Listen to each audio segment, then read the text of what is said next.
ce mercredi 30 novembre dans Le Meilleur Pâtissier 2022 diffusé sur M6, Adelina a quitté l'aventure après 13 semaines de compétition. Pour Télé Loisirs, la candidate belge réagit à son élimination aux portes de la finale. Oui, Jean, Franklin, Sébastien, Cléo.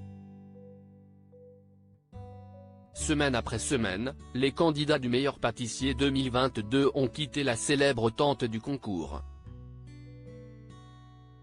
Dans l'épisode diffusé ce mercredi 30 novembre sur M6, la dernière étape avant la grande finale, les pâtissiers amateurs encore en lice pour le tant convoité titre de meilleur pâtissier se sont concentrés à réaliser des gâteaux autour du thème jeu d'enfants. Si les propositions devaient rappeler l'univers de l'enfance, pas question de se montrer brouillon. Entre boudoir, palais breton, cookies, la création d'un gâteau domino et d'un carrousel grandiose, la soirée n'a pas été une partie de plaisir pour tout le monde. Nils, Manon et son tendre Benjamin se sont qualifiés pour l'ultime étape de la compétition. Adelina, qui a trouvé l'amour sur le programme, a quitté l'aventure. Pour Télé Loisirs, elle réagit à son élimination. J'ai été prise par le stress. Télé Loisirs, vous avez quitté le concours aux portes de la finale. Quel est votre sentiment au moment de quitter la tente? Adelina, je suis très triste. Quand on comprend que si est terminé, si est difficile. Surtout quand l'élimination arrive juste avant la finale.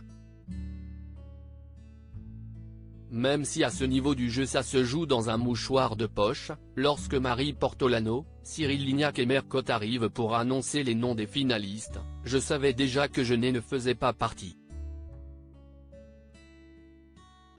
Pour quelle raison aviez-vous ce sentiment? Sur l'épreuve de Cyril Lignac, j'ai commencé par un flop. Pour le coup, je ne m'y attendais pas et j'étais un peu déçu. Mon gâteau était bon mais un peu hors sujet visiblement. Ils auraient préféré une pâte sablée pour mon biscuit nantais au chocolat. Ensuite, je suis dernière à l'épreuve technique de Mercotte. Difficile après de tout renverser lors de la dernière épreuve. Si est un peu déstabilisant comme situation, que vous a-t-il manqué pour parvenir à décrocher votre place en finale? Je crois que j'ai été prise par le stress. Sous la tente, ce jour-là, il faisait au moins 50 degrés Celsius. Tout fondait, je n'arrivais plus à réfléchir, à être logique dans ce que je réalisais. Par ailleurs, depuis quelques semaines, je sentais que si moi j'étais satisfaite de mes gâteaux, les juges n'étaient pas tout à fait sur la même longueur d'onde. Si est un peu déstabilisant comme situation. Ajoutez à tout cela, la fatigue. Voilà, si j'avais mieux géré mes émotions, peut-être que j'aurais atteint la finale. Je pense que j'avais le niveau. Ce mercredi, Cyril Lignac a été très élogieux avec votre premier riolet. Vous le réalisez désormais vous-même ou continuez à l'acheter en grande surface? Il faut savoir que pour moi, le riolet est une véritable Madeleine de Proust. Ma mère achetait toujours le même et je continue à le manger, encore aujourd'hui. Mais, je vais bientôt en refaire un moi-même car je reprends toutes mes réalisations du Meilleur Pâtissier pour y ajouter les conseils des chefs que j'ai reçus durant le concours. Les défis de Mercotte? Un véritable enfer. Comment avez-vous vécu les épreuves de Mercotte? Franchement, très mal. Je ne prenais aucun plaisir à faire les épreuves de Mercotte. C'était vraiment très compliqué, un véritable enfer. Dès que le défi commençait, je ne voulais qu'une seule chose, que ce soit terminé et que ma sentence tombe. Si est-il votre pire souvenir? Oui, surtout l'épreuve du gâteau bateau et la Jurassic Tart.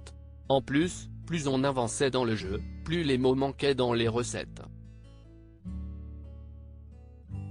Pour la Sagrada Familia, par exemple, les ingrédients étaient inscrits en espagnol. Avec le stress du moment, j'étais déstabilisé. Au contraire, quel a été votre meilleur souvenir pâtissier durant le concours? Sans hésitation, le trompe-l'œil de la casserole. Je me souviens encore de la réaction de Cyril Lignac. Il avait été enchanté par ma proposition. Mais je me dois de citer aussi celui des moules frites, car j'ai rendu un bel hommage à ma Belgique. J'en étais fier. Qui redoutiez-vous le plus ces dernières semaines? Manon est vraiment redoutable. La preuve, elle a décroché 5 tabliers bleus de suite. Mais sur la fin de mon aventure, je cherchais à faire mieux que Nils. À lire aussi je regrette un peu cette période, Mercotte se confie sur son petit regret concernant le meilleur pâtissier.